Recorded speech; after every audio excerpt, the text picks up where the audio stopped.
कि हमारी पार्टी का प्रभाव और हमारे नेता चिराग पासवान जी का प्रभाव पूरे बिहार में व्यापक है। आपने देखा भी है बिहार के उपचुनाव में। तो मुझे नहीं लगता है कि बिहार में नीतीश कुमार जी अगर आते भी हैं तो बीजेपी उनको कोई तवज्जो देने वाली है। हम पिछले बार 2019 में 6 सीटों पे चुनाव जीते थे, उतने पे हमारा दावा है। और क्योंकि हम वहाँ पे प्रभावी, अगर बीजेपी चाहेगी तो हम ज़्यादा सीटों पे भी चुनाव लड़ सकते हैं, क्योंकि 40 सीटों पे भी तैयारी हमारी है। वो कहते हैं कि 2020 में भी हम मुख्यमंत्री नहीं बनना चाहते हैं। तो अरे भाई, कोई जबरदस्ती कोई हाथ गोड़ बांध के आपको बना तो नहीं दिया ना। पनोरमा ग्रुप, जो सोचता है वो करता है। नमस्कार, आप देख रहे हैं भारत लाइव और मैं हूं हमजा अब्बास। देखिए, कयासों का बाजार जो है वो गर्म है, क्योंकि हम लोग 2024 लोकसभा चुनाव के बेहद नज़दीक पहुंच गए हैं और लगभग अब चुनाव की जो है शुरुआत होने वाली है, चुनाव का आगाज़ होने वाला है। जितने भी पार्टियां हैं उनकी तरफ से जो ऐलानात हैं वो शुरू हो गए हैं और नीतीश कुमार खासकर जो है एक बड़ा मुद्दा बने हुए हैं। नीतीश कुमार को लेकर के जितने भी कयास हैं वो काफ़ी गर्म है और कयासों का सिलसिला जो है मुसलसल लगता जा रहा है और नीतीश कुमार को लेकर के जो अफवाह हैं वो भी बढ़ते जा रहे हैं। अभी कहा जा रहा है कि इंडिया गठबंधन की आज 5वीं बैठक है जिसमें नीतीश कुमार को संयोजक बनाया जा सकता है, लेकिन साथ ही साथ एनडीए की तरफ से जो उसके साथी दल हैं वो भी ये कह रहे हैं कि नीतीश कुमार जो है एनडीए में शामिल हो सकते हैं। नीतीश कुमार के लिए अभी भी दरवाजा खुला हुआ है। इसी मामले पर हमारे साथ बात करने के लिए लोजपा राम विलास के प्रवक्ता विनीत सिंह हैं। सर, कैसे देखते हैं इसको? सर, किसको?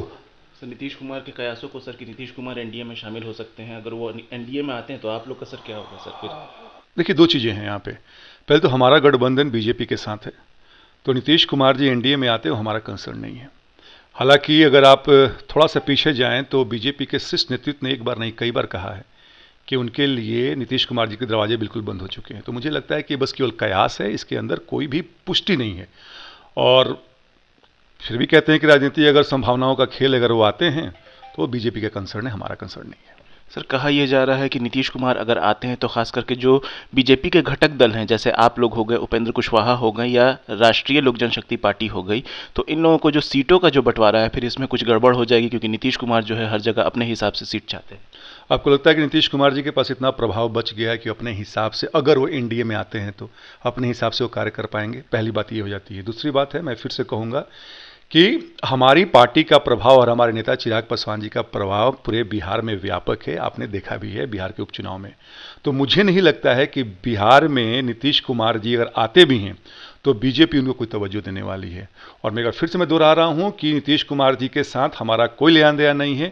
हम पिछले बार 2019 में 6 सीटों पे चुनाव जीते थे, उतने पे हमारा दावा है। और क्योंकि हम वहाँ पे प्रभावी, अगर बीजेपी चाहेगी तो हम ज़्यादा सीटों पे भी चुनाव लड़ सकते हैं, क्योंकि 40 सीटों पे भी तैयारी हमारी है। उसके बाद से मुझे कुछ कहना नहीं है। अगर पहला तो नीतीश कुमार जी आएंगे नहीं, और दूसरी बात, अगर आते भी हैं तो बीजेपी का सिरदर्द है।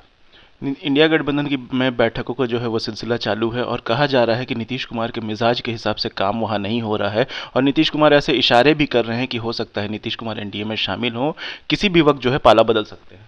देखिए, मुझे ये नहीं मालूम है कि वो एनडीए में आएंगे या नहीं आएंगे, पर हाँ, ये बात तो जरूर है कि इंडिया अलायंस में उनके अनुसार, भाई ये बात से तो कोई भी नकार नहीं सकता ना कि सूत्रधार वही थे। वही गली गली घूम घूम के सारे पार्टी के नेताओं को इकट्ठा कर रहे थे। और जब समय आया तो कांग्रेस ने भांजी मार दी, खड़गे जी का नाम आगे कर दिया गया। नीतीश कुमार जी को कोई किसी ने तवज्जो भी नहीं दिया, पूछा भी नहीं उनको। तो मुझे ये मालूम है कि नीतीश कुमार जी वहाँ बड़े दुखी हैं, क्योंकि उनका सारा जो मेहनत है उस पर पानी फिर गया है। एनडीए में आते हैं, मैं फिर से कहूँगा, मुझे नहीं लगता है। और आते हैं तो फिर वो बीजेपी अपना देखेगी। इंडिया गठबंधन की आज 5वीं बैठक है। कहा यह जा रहा है, कयास ये लगाए जा रहे हैं कि नीतीश कुमार को संयोजक बनाया जा सकता है, पर उनकी पार्टी की तरफ से ये भी बयान आए हैं कि हम लोग संयोजक के लिए दरखास्त नहीं दिए थे और उनके कई मंत्री ऐसा कहते हैं कि नीतीश कुमार को प्रधानमंत्री पद का दावेदार बनाना चाहिए। देखिए, नीतीश कुमार जी की पार्टी का ये ना एक विशेष चारित्रिक लक्षण है। नीतीश कुमार जी कभी भी अपने से कुछ कहलाते नहीं हैं। कौन कहेगा? उनके नेता लोग कहते हैं कि नीतीश जी के मन में क्या है। अरे भाई, हम लोग नीतीश जी को जानते नहीं है क्या? 18 साल में 2 बार पाला बदल लेते हैं, किसके लिए? शासन के लिए। वो कहते हैं कि 2020 में भी हम मुख्यमंत्री नहीं बनना चाहते हैं। तो अरे भाई, कोई जबरदस्ती कोई हाथ गोड़ बांध के आपको बना तो नहीं दिया ना। नीतीश कुमार जी का अपना एक ही उद्देश्य था कि हम जो हैं प्रधानमंत्री जी के उम्मीदवार बने, क्योंकि उनको लगता है कि माननीय प्रधानमंत्री नरेंद्र मोदी उनके समकक्ष रहे हैं, तो वो कैसे तीसरी बार बनने जा रहे हैं और हम तक बन नहीं पाए हैं। तो ये मानिए, ये कहने की बात है। हर कोई जानता है कि नीतीश कुमार जी संयोजक बनना चाहते हैं। उसके बाद से अगर सब चीज़ ठीक रहा इंडिया अलायंस में तो प्रधानमंत्री के उम्मीदवार ही बनना चाहते हैं। आप प्रोफेसर हैं सर, और नीतीश कुमार और तेजस्वी यादव की मौजूदा सरकार है वो दावा दे रही है कि हम लोग जो है बहालियों में जो है काफ़ी बड़े पैमाने पे बहाली कर रहे हैं, हम लोग रोज़गार देने वाली सरकार हैं, जुमलेबाजी की सरकार नहीं है, हम लोगों ने जो वादा किया था उस पर जो है अमल किया है। कौन सा वादा? एक बात बताइए, उन्होंने कहा था कि 10 लाख सरकारी नौकरी तेजस्वी यादव ने कहा था, और उसके बाद से 10 लाख और रोजगार देंगे, मतलब 20 लाख की बात हुई थी। अभी जो शिक्षक आपने देखा है जिसमें भर्ती हुई है, 1,70,000 निकला था, मात्र 1,20,000 शिक्षकों की बहाली हुई है। उसमें भी पहले से भी नियोजित शिक्षक थे। तो अगर मिला जुला कर देखा जाए, बाहर के लोगों को भी छोड़ दिया जाए, तो अगर मिला जुला कर देखते हैं, लुबे लुबाब कहता है कि 30 से 35,000 केवल बिहार के लोगों को नौकरी मिली है। उसके बाद से भी लोगों ने छोड़ना चालू कर दिया है, क्योंकि आपने स्थिति ऐसी बना दी है।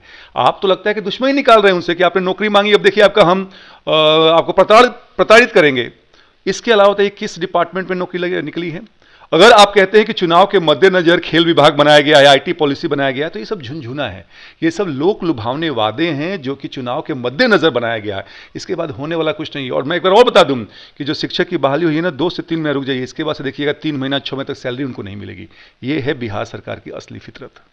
देखा जा रहा है सर कि चुनाव को लेकर के जो है आपकी पार्टी लोजपा रामविलास जो है वो भी काफ़ी एक्टिव है, आने वाले वक्त में उसकी रैलियां होने वाली है सर, हाजीपुर में भी रैली होने वाली है शायद उसको लेकर के। बिल्कुल अब्बास भाई, और ये आपने बड़ी अच्छी बात कही, क्योंकि बताना जरूरी था। 16 जनवरी को हमारा संकल्प महासभा हो रहा है। हाजीपुर के अक्षय बट राय स्टेडियम है, जो कि स्टेशन के नज़दीक है। 12:30 बजे से कार्यक्रम है, जिसको संबोधित करेंगे हमारे राष्ट्रीय अध्यक्ष चिराग पासवान जी। लाखों की भीड़ उमड़ेगी हर बार की भांति।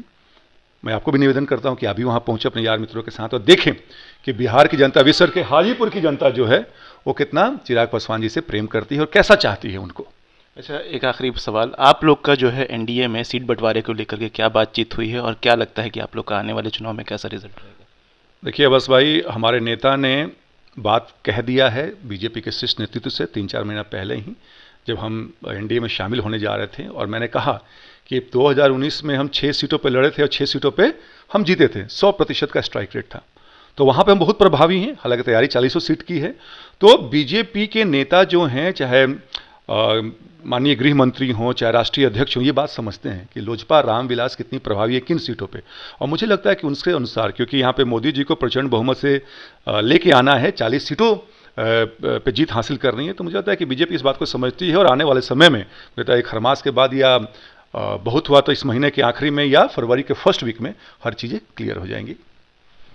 ये थे हमारे साथ लोजपा रामविलास के प्रवक्ता विनीत सिंह, जिन्होंने साफ साफ कहा है कि नीतीश कुमार एनडीए में आए चाहे नहीं आए उससे कोई फर्क नहीं पड़ेगा, हम लोग का गठबंधन जो है बीजेपी के साथ है। और पिछले चुनाव में भी हम लोगों ने 6 सीटों पे दावेदारी की थी और 6 के 6 सीट जीते थे, और हम लोग का 100% स्ट्राइक रेट है। साथ ही साथ बिहार में जो बहालियां हो रही हैं उसको लेकर के इन्होंने साफ साफ कहा कि ये सब सिर्फ दिखावा है, होने जाने वाला कुछ नहीं है, आने वाले वक्त में आप सब चीज़ देख लीजिएगा। ऐसी तमाम अपडेट्स के लिए देखते रहिए भारत लाइव। शुक्रिया। पनोरमा ग्रुप, जो सोचता है वो करता है। अगर ये वीडियो पसंद आई और वह बिहार के राजनीति और बिहारियत से सरोकार रखेनी तो सब्सक्राइब बटन दबा के चैनल के सब्सक्राइब कर ली। ओजे एगो घंटी बा, ओकरा बटन दबा देला से कुल सटीक और मारक खबर रुआ मुफ्त में मिल जाई। अगर रुआ पत्रकारिता के हमनी के नया प्रयोग में सहयोग कर चाहतानी तो ज्वाइन बटन दबा दी। पेटीएम नंबर नोट कर ली 9386816700। धन्यवाद।